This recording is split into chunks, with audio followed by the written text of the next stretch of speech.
Wow, কত সুন্দর গাড়ি! এই গাড়ি ধরার সাহস দিল কে? যা সর। এই গাড়ি আর কোনো দিন ধরবি না বলে দিলাম। সামনে থেকে সর। সিয়াম বেটা, আজান হচ্ছে, আমি নামাজ পড়ে আসি, তুমিও পড়ো নামাজ। আচ্ছা বাবা। ঘর ঝাড়ু দিয়ে তুমিও পড়ো নামাজ।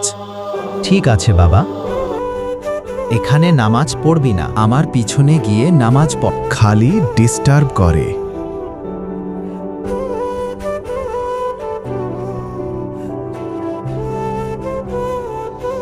বন্ধুরা, আমি তো শিক্ষণীয় ভিডিও বানাই, তাই বলে তোমরা লাইক সাবস্ক্রাইব করবে না?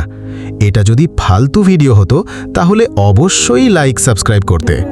সুফিয়ান তোমার পেছনে নামাজ পড়লো কেন বলো? ও গরিব মানুষ, তাই পিছনে দিচ্ছি নামাজ পড়তে। আরে গরিব মানুষ বলে কি মানুষ না? গরিবদেরকে ভালোবাসলে আল্লাহ তাআলা খুশি হয়। ভালো না বাসলে তোমার নামাজ হবে না বাবা। ভুল করছো। ভুল হয়ে গেছে বাবা, মাফ করে দাও ভাই। তোমরা সবাই কমেন্টে তোমার নাম লিখে যাও।